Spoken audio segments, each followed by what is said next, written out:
अच्छा, जब तुम्हारी इच्छा ही है कि मैं ही उपदेश करूं तो सुनो। सब शास्त्रों का सार तुम्हें बता रहा हूं कि हर समय नाम जप होना चाहिए। पकड़ते रहो, बहुत सुंदर सुंदर शिक्षाएं महाप्रभु ने दी। सब साधनों का सार है हर समय नाम जप होना चाहिए। पहला, प्रेम की उपलब्धि केवल नाम स्मरण से ही होती है। सेवक जी महाराज कह रहे, प्रेम मूल यह नाम है, प्रेमी रसिक जपत यह नाम, प्रेम मगन निज बन विश्राम। नाम स्मरण सर्वश्रेष्ठ सुख का साधन है। नाम स्मरण प्रेम उपलब्धि करता है। बस समझना यह है कि नाम स्मरण कैसे बन के किया जाए। प्रेम प्राप्ति के लिए सबसे पहले साधु संग करना अत्यंत आवश्यक है। साधन है नाम स्मरण। नाम स्मरण की पूर्ति, नाम स्मरण करना, नाम स्मरण बढ़ाना, नाम स्मरण बचाना, ये साधु संग से होता है। शास्त्रों में ढूंढो तो हर बात का आपको प्रमाण मिलेगा। श्री ध्रुवदास जी कह रहे, भजन न होई संग बिनु, भजन बिना नहीं प्रेम। भजन के बिना प्रेम नहीं होगा, भजन बिना साधु संग के नहीं होगा। तो बोले साधन को हरि भजन है, कै सत्संग सहाय। साधु संग सहायता करता है भजन करने में, भजन बढ़ाने में, भजन पचाने में। साधु संग सबसे पहला कर्तव्य है भगवत प्राप्ति का कि साधु संग करे।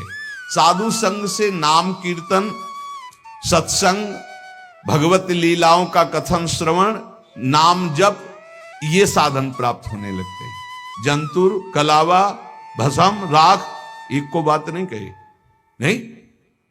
साधु संग से नाम कीर्तन, सत्संग, भगवत लीलाओं का कथन श्रवण और नाम जप, ये प्राप्त होता है। पकड़ो, यह है साधु संग। इन्हीं जो साधन बताए साधु संग से, इन्हीं साधनों को पकड़ना चाहिए। संसारी लोगों से किसी भी तरह का वैरागी का कोई संबंध नहीं होना चाहिए।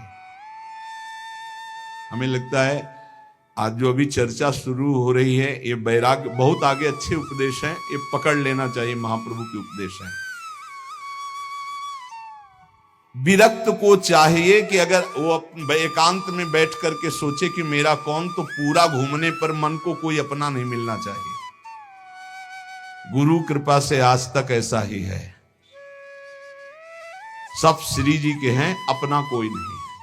वैरागी को चाहिए कि उसके संबंध के रजिस्टर में एक ही नाम होना चाहिए, हमारे माई श्यामा जू को राज बस, मेरे तो गिरधर गोपाल दूसरो न कोई। मीरा जी के रजिस्टर संबंध में, रजिस्टर में जो संबंधी है वो कौन है?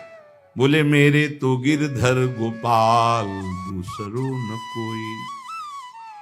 और ये संबंध पुष्ट कैसे होता है? बोले साधु संग से। मीरा जी भी यही कहती है, रात दिन संतों का संग करके ये प्रेम बेली जो बोई, तो उस प्रेम बेली में जो अनन्य फल लगा, वो मेरे तो गिरधर गोपाल दूसरों न कोई। दूसरी बात, पहली बात साधु संग करना है। साधु संग किसे कहते हैं? जिसके संग से भजन बढ़ने लगे, भगवत कथा सुनने को मिले, भगवत अनुराग बढ़े, भगवान नाम कीर्तन, भगवत लीला गायन श्रवण, ये साधु संग। तो साधु संग का परहेज क्या है? संसारी पुरुष का कोई भी संबंध नहीं होना चाहिए।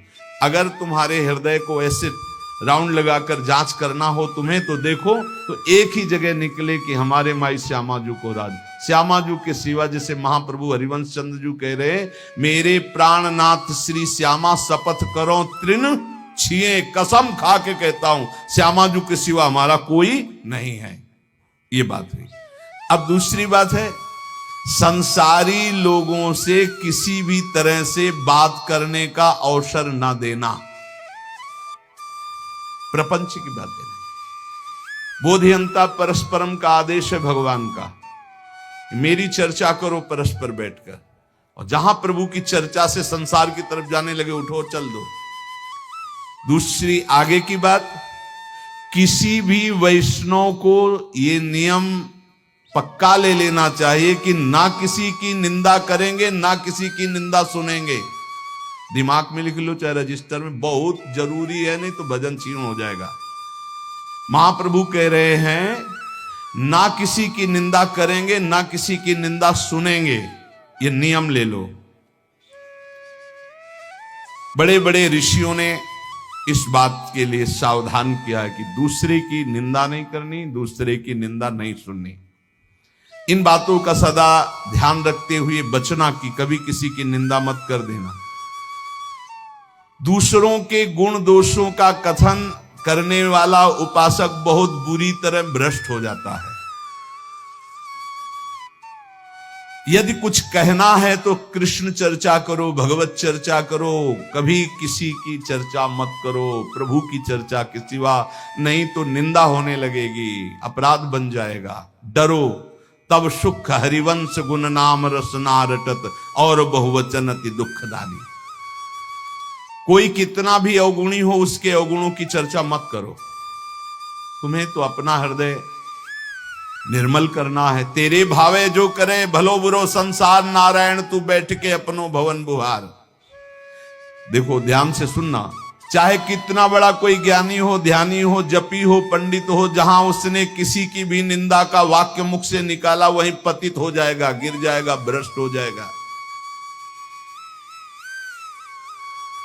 निंदा ऐसे होती कि यार वो तो बहुत सुंदर बोलते हैं, ऐसा है वैसा है, अच्छी अच्छी बातें निकलते हैं, पर जो है उनको ऐसे नहीं। वो जहां पर लगाया तो तुम्हारे पर लग गए, उड़ जाओगे। किसी के भी दोष की वार्ता ना करो, एक भी दोष चर्चा ना करो। महाप्रभु कहे जो दोष चर्चा करोगे तुम्हारे हृदय में दोष प्रवेश करके तुम्हें नष्ट कर देगा। ये अनुभूत बात है, अनुभूत बात, ये अनुभूत। दोषों के परमाणु बड़े सूक्ष्म होते हैं। जब तक तुम दूसरे की निंदा नहीं करोगे, दोष वर्णन नहीं करोगे, मान लो दोष दर्शन हो गया पर वर्णन नहीं किया तो वो नष्ट हो जाएगा, तुम्हें फांस नहीं पाएगा। लेकिन जहां तुमने दूसरों के दोषों का वर्णन किया, निंदा की, तहां तुम निंदनीय बन जाओगे, तुम्हारी निंदा होने लगेगी।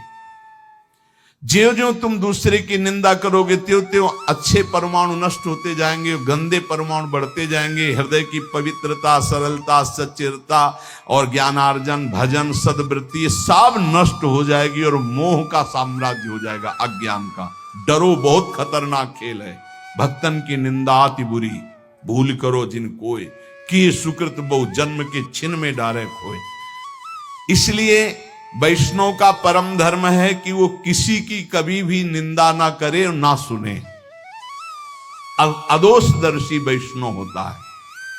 सुनो, भगवत भक्त जो महात्मा है, भागवत है, साधु पुरुष है, उन्हीं के बीच में बैठो। ऐसे लोगों के बीच में मत बैठो जो एक दूसरे की निंदा करते हैं। ऐसे लोगों के बीच में मत बैठो जो मान प्रतिष्ठा की चाह रखते हैं, जो भोगों की चाह रखते हैं, जो काम तृष्णा वाले हैं। ऐसे लोगों का संग बिल्कुल मत करो। संगम त्यजेत मिथुन व्रतिनाम मुमुक्षु। विरक्त को चाहिए कि सदैव बच कर रहे ऐसे लोगों से, क्योंकि इनके परमाणु ऐसे होते हैं कि विरक्त की विरक्तता नष्ट हो जाएगी। इस वैराग्य के मार्ग में विषयी पुरुषों से बचना ऐसे बताया गया कि जैसे तुम्हारी गोद में सांप गिर जाए तो क्या करोगे? पहले झटकोगे, बाद में विचार होगा। ऐसे विषयी पुरुषों पर विचार करने की जरूरत, पहले झटको, दूरी हटो। अगर तुम वहां रहे तो सांप का जैसे काम है कि वो काटी लेगा, ऐसे विष चढ़ जाएगा, विषय रूपी विष चढ़ ही जाएगा पक्का। बहुत विचित्र, तो बड़ी विचित्र लीला है। इसलिए विरक्त को निरंतर भगवान नाम जप, भगवत लीला का गायन, भगवत लीला का श्रवण और विषयी पुरुषों के संग का त्याग और दूसरों की निंदा, दोष और इस प्रकार की सुनना, कथन करना, इसका त्याग, ये बैरागी के सुदृढ़ नियम है। और सुनो, मैं तुम्हें वैष्णव के संक्षेप में मुख्य मुख्य धर्म बताता हूं। पहला, ग्राम्य कथा और भोग कथा एक कभी नहीं देखनी चाहिए, न सुननी चाहिए। ग्राम्य कथा में सांसारिक बातें, भोग कथा में जो विषय भोगों की। मोबाइल वाले वैष्णवजन सावधान, बिल्कुल ऐसा भयावह मोबाइल है कि अगर आप सावधान न रहे तो नष्ट हो जाएंगे। भगवत लीला कथा सुनने के लिए आपने मोबाइल खोला तो जहां लीला कथा आ रही वहीं बगल में भोग कथा और संसार कथा के भी वीडियो हैं। तो आपने इसे टच किया तो लीला शुरू हो जाएगी और तुम्हारी लीला बिगड़ जाएगी। बहुत संभल कर छोटे छोटे बच्चों की वो बुरी दशा हो रही इस मोबाइल के कारण, पर बहुत लाभ भी मोबाइल से है, तो इसलिए लाभ लो, अवगुण का त्याग करो। ग्राम्य कथा सुनना और भोग कथा सुनना मानो अपने वैराग्य की आग लगा लेना है, वैराग्य को नष्ट कर देना है। ग्राम्य कथा सुनने और कहने वाला निश्चित विषयी बन जाता है, बचना चाहिए विषय को। बहुत विचित्र है, बस शब्द मान लीजिए, ग्राम्य कथा भोग कथा इससे दूर, बहुत दूर। दूसरा, वैष्णव को अच्छे अच्छे स्वादिष्ट पदार्थ नहीं खाने चाहिए। भोजन में जो नीरस पदार्थ हो वही लेने चाहिए, इससे विषय लोलुपता नष्ट हो जाती है। अच्छे अच्छे पदार्थ स्वादिष्ट हटा के और नीरस पदार्थ वैष्णव को लेने चाहिए। ऐसे पदार्थों के खाने से विषय भोग की कामना बढ़ती है, महाप्रभु चैतन्य देव कह रहे। तीसरा, अच्छे चमकीले कीमती स्वच्छ वस्त्र वैरागी को नहीं पहनने चाहिए। संतों से हमने गुरुजनों से सुना कि कभी दोनों कपड़े नीचे ऊपर के नए नहीं होने चाहिए, एक पुराना एक नया। अगर नीचे का नया है तो ऊपर का पुराना। शब्द देख लो, कह रहे अच्छे कीमती वाले चमकीले लप लप एकदम नहीं, और स्वच्छ नहीं, मलिन वस्त्र, कम पैसे का वस्त्र, पुराना वस्त्र। अगर फट रहा है एक बदल सकते हो, एक पुराना, ऐसी रहनी से रहना चाहिए। अच्छे चमकीले स्वच्छ महंगे ये वस्त्र नहीं होने चाहिए बैरागी के। ये साधक को, बैरागी साधक को नहीं पहनने चाहिए। चौथा, कोई भी तुम्हारा सम्मान करे तो तुम उसे स्वीकार मत करो। दो प्रकार से, एक तो पंचांगों प्रणाम कर रहे आप करो, अगर ऐसा नहीं है तो आप तत्काल विचार करो कि ये गुरु और इष्ट के लिए प्रणाम हो रहा है, क्योंकि तिलक गुरु प्रदत्त, वेश गुरु प्रदत्त, जीवन गुरुदेव का, ये गुरुदेव और इष्ट का प्रणाम हो रहा है। स्वयं कभी स्वीकार नहीं करना चाहिए, क्योंकि मान सम्मान स्वीकार करने से अभिमान आता है, अभिमान से सारे साधन भागवतिक ढक जाते हैं, नष्ट हो जाते हैं। जहां अभिमान आया तो फिर विकार परेशान कर देते हैं। जैसे नारद जी को थोड़ा आ गया कि मैं काम विजयी हूं, तो फिर आगे की चरित्र सुना ही है। पांचवा, अपने को तो सम्मान नहीं लेना, लेकिन दूसरे का सम्मान जरूर करना है। दूसरे को इतना सम्मान दो मानो भगवान हमारे पधारे हैं, ऐसा भाव। यहां तक वर्णन कि यदि आप श्री जी की सेवा कर रहे हो, कोई वैष्णव आ गए तो श्री जी को ऐसे पधरा दो, जैसी स्थिति में हाथ जोड़कर खड़े हो, पहले वैष्णव का सम्मान करो, फिर श्री जी की सेवा करो। जैसे अपने आत्मस्वरूप प्रभु का सम्मान, ऐसे आए हुए घर में संत का, वैष्णव का सम्मान करे। उनके सामने अपने को अत्यंत दैन्य तुच्छाति तुच्छ समझे, इससे श्री कृष्ण बहुत प्रसन्न होते हैं। छठवां, खाते समय, स्नान करते समय और क्रियाओं के समय नाम छूट जाता है। कुछ ऐसे समय हैं जिनमें भजन में विघ्न पड़ता है, तो उन अवस्थाओं में सावधान रह करके नाम को पकड़े कि छूट ना जाए। जैसे भोजन पा रहे हैं, स्नान कर रहे हैं, कोई क्रिया कर रहे हैं, किसी व्यक्ति से मिल रहे हैं, इनमें भजन छूटता है। सावधान होकर वैष्णव को भजन पकड़ना चाहिए कि खाते पीते, चलते फिरते, मिलते, व्यवहार करते भी नाम जपना छूटे। नाम जप से बहुत जल्दी श्री कृष्ण प्रेम प्राप्त होता है। 7वां, हर वैष्णव को प्रगट में ठाकुर जी विराजमान करने चाहिए। नाम, राधा नाम विराजमान, छोटा सा राधा नाम, जरा सा इत्र, स्नान कराया, इत्र लगा दिया, भोग लगा दिया, पर सेवा जरूर होनी चाहिए। बिना सेवा के कोई वैष्णव नहीं होना चाहिए। प्राय ऐसा होता है, कोई शालीग्राम जी रखते हैं, कोई गोपाल जी रखते हैं, कोई, पर ठाकुर सेवा प्रत्येक वैष्णव के पास होनी चाहिए। जो परम पवित्र मन वाले हो चुके हैं वो मानसिक सेवा भी कर सकते हैं, प्रगट सेवा और मानसिक सेवा आराध्य देव की। उपासक को चाहिए कि बनावटीपना बिल्कुल तुम्हारी साधना में नहीं होना चाहिए। बनावटीपने का मतलब होता है कि जैसे ऐसे बैठे हैं, सहज में ऐसे बैठे हो, 4 लोग दर्शन करने आए, कोई बनावटी नहीं होना चाहिए। वो फटाफट माला लिया, ऐसे गप्पा मार रहे थे, फटाफट माला लिया, कोई भी दम नहीं, कोई भी पाखंड नहीं, कोई भी नाटकबाजी जीवन में ना आवे, नहीं तो बहुत बुरी तरह साधक चौपट होता है। जब तुम नाटक करोगे ना तो माया को आदेश कर देंगे भगवान, कर नाटक इसके साथ, वृंदावन छूट जाएगा, भजन छूट जाएगा। हाँ, इसलिए किसी भी वैष्णव को किसी भी तरह का कोई नाटक नहीं करना चाहिए। नाटक बिल्कुल ठीक नहीं है। जो वैष्णव है वो केवल प्रभु प्राप्ति का लक्ष्य रखता है। महाप्रभु रघुनाथ दास जी को लक्ष्य करके साधन साध्य का उपदेश कर रहे हैं। 8 बजे रात्रि तक खूब नाम कीर्तन होता रहा। फिर जो गौड़ीय भक्त आए हुए थे महाप्रभु, उनसे मिले। इतने में शिवानंद जी जो मार्ग में पूछवाया था मजूमदार जी ने, वो जब वहां आए तो रघुनाथ दास जी को देखा तो रघुनाथ दास जी भाग करके महाप्रभु के पास आए थे।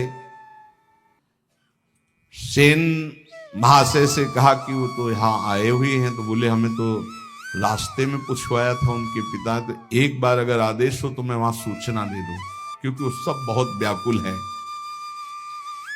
जाकर सिंह पौर के द्वार में देखा तो सबसे पीछे फटी गुदड़ी, शुष्क शरीर हो रहा है, और श्री कृष्ण नाम लेते हुए सुप्रवाह करते हुए वो आहर्निश श्री कृष्ण कीर्तन।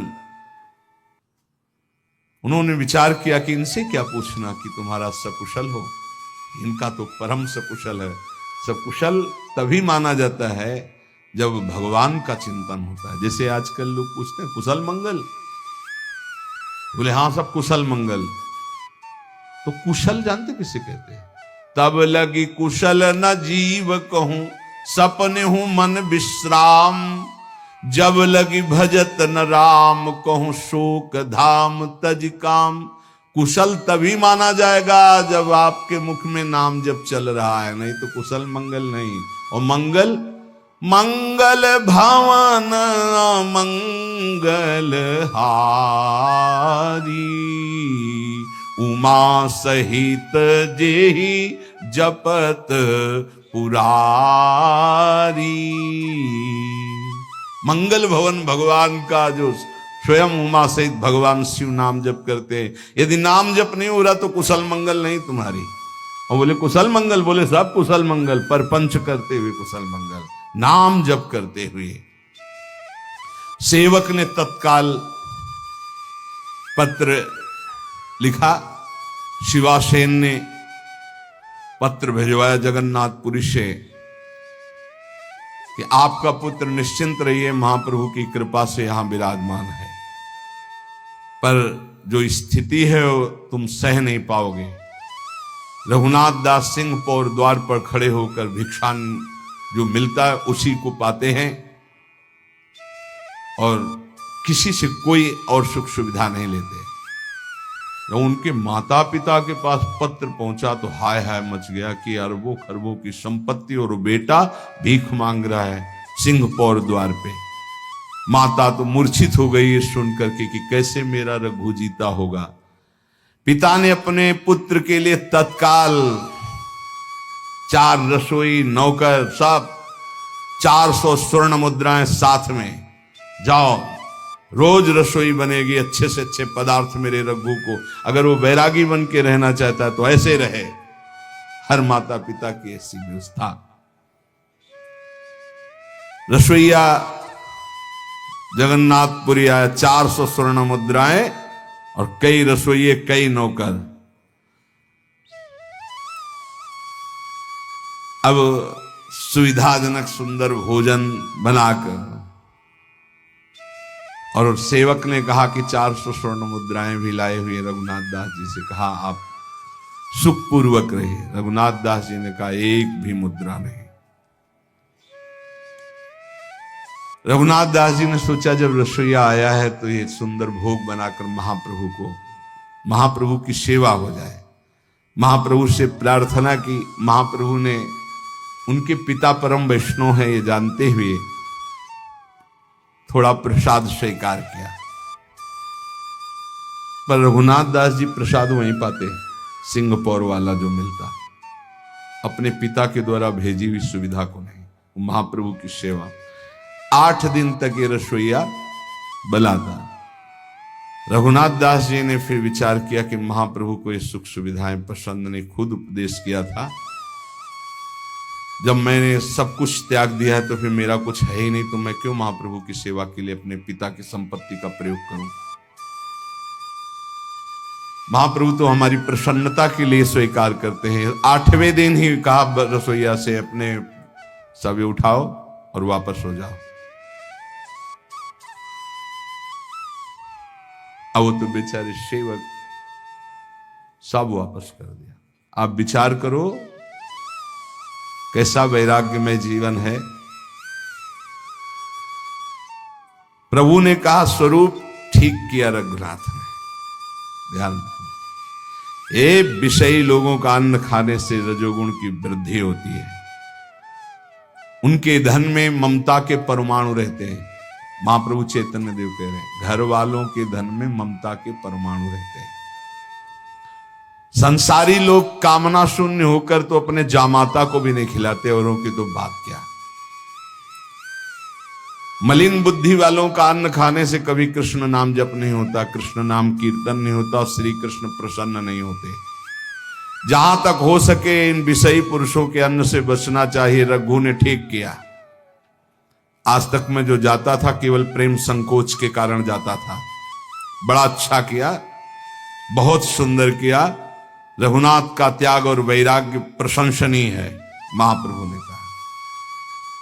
रघुनाथ दास जी ने अब वहां भी मांगने के खड़े होना बंद कर दिया, क्योंकि लोग परिचित हो गए थे कि इतने बड़े धनी मानी के। तो स्वादिष्ट स्वादिष्ट पदार्थ खरीद कर रघुनाथ दास जी को देने लगे थे। भिक्षा लेना बंद कर दिया। एक क्षेत्र में जाते जहां अन्न बंटता था, दाल और महाप्रसाद ही बंटता था केवल, तो सायंकाल जाते जो बचा खुचा होता वहां से ले आते थे। महाप्रभु ने कहा रघुनाथ दास अब सिंह पौर पर नहीं खड़ा होता, क्योंकि दर्शन करके आते तो दिखाई नहीं देता, तो कहां से प्रसाद पाता है। तो उनका प्रभु अब वो एक क्षेत्र में जाते हैं और वहां से बचा हुआ दाल और महाप्रसाद ले आते हैं और उसी को पा लेते हैं। प्रभु ने संतुष्टि पूर्वक कहा ये सर्वोत्तम कार्य किया। सिंह द्वार पर भिक्षा की लालसा से हर व्यक्ति का मुख देखने की इच्छा होती कि ये दे दे, शायद ये दे दे। अच्छा किया। महाप्रभु ने जो कहा वो शब्द ये है कि इस तरह से वृत्ति रखना वैश्यावृत्ति कहलाती है। ये व्यक्ति आ रहा कुछ दे देगा, ये व्यक्ति आ रहा कुछ दे देगा, ये व्यक्ति आ रहा है, नहीं। मुख में नाम और चित्त में दूसरे का चिंतन बिल्कुल ठीक नहीं। जिसका नाम उसी का चिंतन। अच्छा किया उसने। एक बार चला जाएगा, क्षेत्र से ले आएगा, भजन करेगा, अच्छा है। स्वरूप गोस्वामी जी रघुनाथ दास जी को बताया कि महाप्रभु ने बहुत अच्छा कहा है। रघुनाथ दास जी ने सोचा फिर कुछ गड़बड़ी है।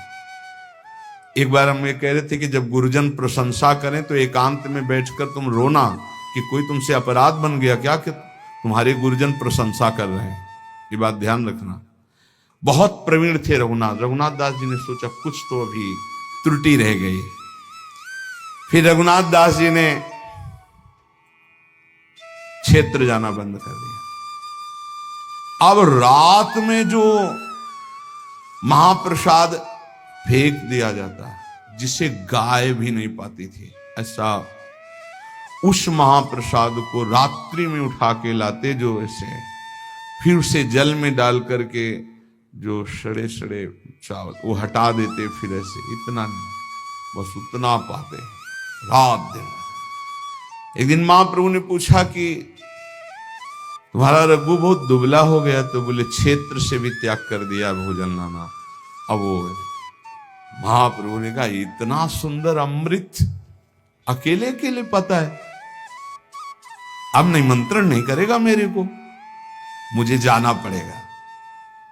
फटी गुदड़ी के सिवा कोई दूसरा कपड़ा नहीं, एक लंगोटी, फटी गुदड़ी और रात्रि में फेंका हुआ महाप्रसाद जो बिकता नहीं था, जिसको शब्दों से उच्चारण नहीं कर सकते क्योंकि प्रसाद है, जो बिकता नहीं था, जो कोई पा नहीं सकता था, वो तो वहां की गाय आदि वो भी नहीं पाती थी, वो उठा के लाते। तब का ओहो निष्किंचना अवस्था इसी का नाम है। जो जिह्वा को संयम में कर लेता है, जो सहनशील है, जो तितिक्ष है, वही बैरागी है। महाप्रभु ने कहा पेट रूपी गड्ढा केवल पाटना है, बस ये नहीं देखना क्या पा रहे हैं, रूखा सूखा जो मिला, थोड़ा भूख शांति की, फिर नाम जप में लगे हुए हैं। इसमें जो लिखा वो सड़ा हुआ कोई कैसे पा सकता है प्रसाद जो गाय भी नहीं पाती थी।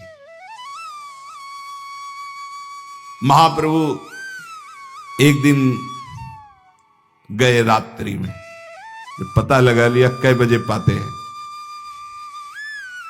और पीछे से जब वो पा रहे थे तो आंसू बहाते हुए कृष्ण कृष्ण नाम जप करते पीछे से गए, ऐसे रज के पात्र में जो वैसे लिया महाप्रसाद का, इतना स्वादिष्ट अमृत तू अकेले। बोले महाप्रभु आप मत पाना, हमने पहले पा लिया है, ये आपके पाने के योग्य नहीं। बोले ऐसा अमृत का निषेध करता है, अकेले अकेले कहीं ऐसा अमृत पाया जाता है। महाप्रभु आज मुझे श्री कृष्ण प्रेम प्राप्त होगा, क्योंकि ये रघुनाथ दास जी एकदम हाय हाय करने लगे। प्रभु रघुनाथ, हमें शिकायत रहेगी कि तुमने ऐसे अमृत का निमंत्रण नहीं किया और हमको जबरदस्ती आके पाला पड़ा।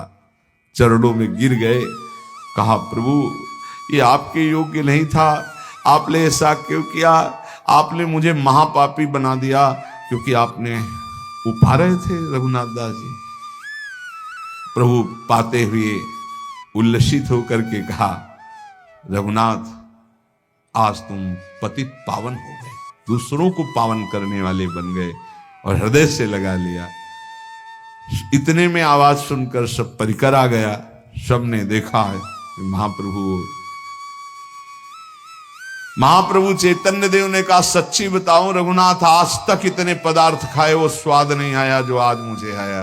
जैसे सुदामा के तंदुल में श्री कृष्ण, सबरी के बेर में भगवान श्री राम, और विदुरानी के केले के छिलके द्वारिकाधीश, ऐसे रघुनाथ दास जी के उस चावल को महाप्रभु पा करके कहते महाप्रसाद, आज तक इतने व्यंजन पाए वो स्वाद नहीं आया जो आज मुझे स्वाद आया। आज मैं श्री कृष्ण प्रेम को प्राप्त हो रहा हूं।